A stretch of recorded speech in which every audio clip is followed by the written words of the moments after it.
Okay, it's time to talk about motherboards. Now, I get the impression that motherboards scare a lot of people in this field. You know, people don't want to deal with them or replace them or try to fix them. Or it's a little daunting to try to diagnose a motherboard. It might seem, but what I'm going to tell you is it's pretty easy. There's 4 main symptoms that could go wrong with a motherboard, and they are: 1, the laptop won't power on; 2, components in the laptop are not working, malfunctioning; 3, the computer shuts down randomly; 4, the computer acts abnormally. Now we're going to go through these symptoms one by one. There could be more symptoms, but these are the ones that I found in my experiences. Now, number 1, computer won't power on. You got a laptop that doesn't power on. How can you tell if the motherboard is bad? Well, you just ask yourself, why else wouldn't a computer power on? Number 1, if it's on battery power, the battery's dead or the battery's bad. And number 2, the AC adapter could be bad. So let's rule out number 1. Pull the battery out. Keep the battery out of the computer for this test. And then take your AC adapter and check the voltage with a voltmeter. And I'm going to show you how to do that right here. You just use a regular voltmeter. And what you want to test for is voltage. I'm going to put the meter at 20 volts. And you take the tip, the power jack tip. You hold your your negative on the outside of the tip. And you put the red in the hole on the inside of the tip. Be very careful not to touch the red and the black and the tips together, otherwise it'll create a short circuit. Now you can't see it probably on that video. Oh, there you can. 19 volts. Just about 19 volts. So we know the power adapter works. Now, just to make sure, you could take the power adapter and kind of bend it around a little bit and make sure that it's making a good connection. Let's see. I'm going to do that right now. Okay, I'm still getting 19 volts, and I'm moving the power adapter around a little bit, jiggling it around, making sure that there's no crimps in the wire. Okay. Even though I jiggle it around, it's still moving around at 19 volts. So we know the tip is good. A lot of times, you know, the tip will break, like right in this area here, and you won't get that 19 volts after you do that, after it's broken. So instead of just taking the whole computer apart and finding out it has a perfectly good power jack, test the power adapter first. Now, another reason a motherboard might not turn on is because it's not getting power through the power jack. The power jack might be damaged. So observe what you can from the outside and see if you can see if the power jack's loose or detached from the motherboard. And if it is, then you know you have to replace the power jack probably. But if it looks like it's secure, the only way we're going to be able to test the power jack is to get down to motherboard level and look at where the power jack is soldered onto the motherboard. And this I cover in many of the case study videos. Now, there's a few other things that might cause a motherboard not to turn on or a computer not to turn on. It could have a bad processor, but bad processors are fairly rare. I would say 1 out of every 75 computers I work on, it's the processor rather than the motherboard that's bad. And also there's like maybe the power button on the actual laptop is broken or something mechanical like that. But again, that's unlikely, but you could check those things too.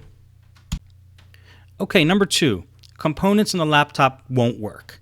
For example, a CD drive or a wireless card don't show up in Windows, or they're not working properly.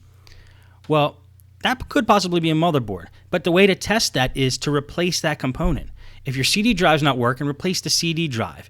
If it's still not working, maybe the CD drive controller on the motherboard is bad. I've had that happen on a couple Toshiba laptops I worked on. I bought a brand new CD drive, put them in, it's still not working, still wasn't recognized by the BIOS, and it was a bad motherboard.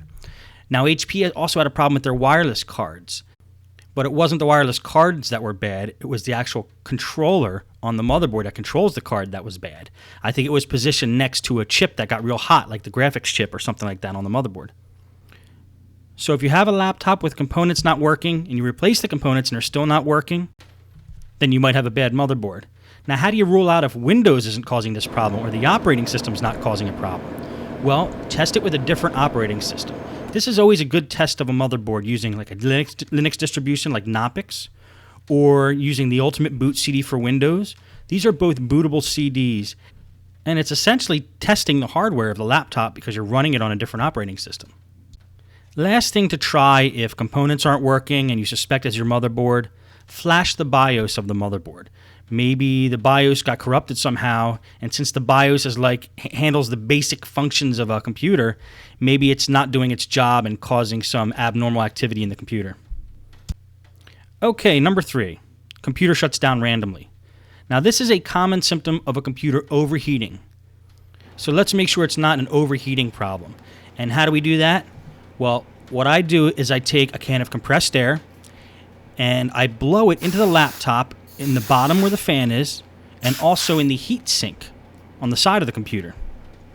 If you do this, you might see clouds of dust come out, and that's a good thing, but you want to make sure you get all the chunks out of the laptop before you turn it back on, because those chunks of dust that might still be stuck in there might cause the fan blades to actually stick.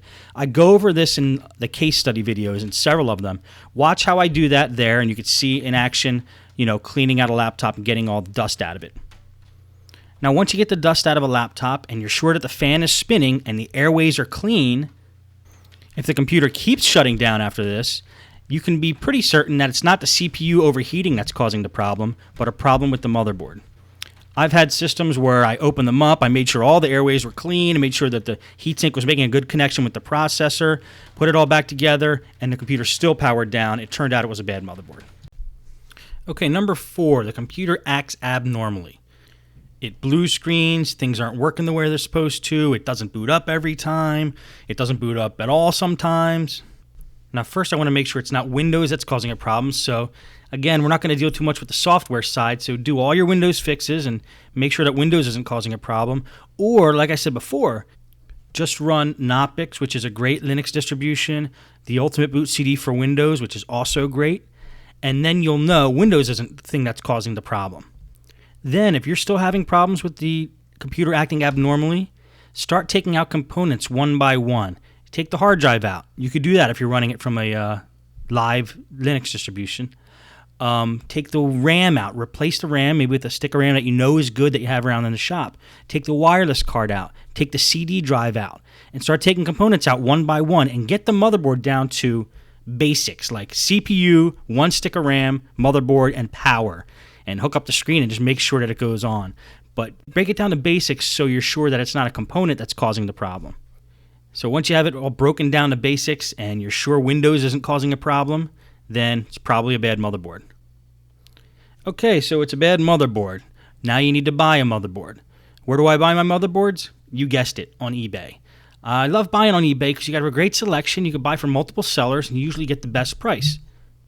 Now, the way to search on eBay for a motherboard is first try to get the model number off of the motherboard itself if you can. If you have access to the motherboard, you already took the computer apart, get the model off the motherboard and do a search for that motherboard. If you're not at that point and you still need to order the motherboard, you could type in the model number of the computer you got the motherboard out of and do a search that way. Like, let's say if it's a Compaq M2000, just type, in eBay, Compaq M2000 motherboard, and do a search like that. The problem with doing a search like that, though, is, for example, HPs have like a DV6000 model, but there's actually like 100 different submodels in the DV6000 series, and some of them have different motherboards than each other. Like, say there's a DV6310 US or DV6425. So that's when you have a computer like that, it's a little dangerous to search for a motherboard just by model number of the computer alone. I've gotten burned on that many times myself, and so it's best just to pull the motherboard out and look on the motherboard and get the model off the motherboard and do a search to buy one using the model number of the motherboard. Now that leads to the next question. How do you get the motherboard out? Well, that's what all the case study videos show you. A lot of them involve bringing the laptop down the motherboard level when we're doing a repair. But before you watch the case study videos, make sure you watch the video on how to take a laptop apart, get the basics, then watch the case study videos, and then you can attempt it yourself.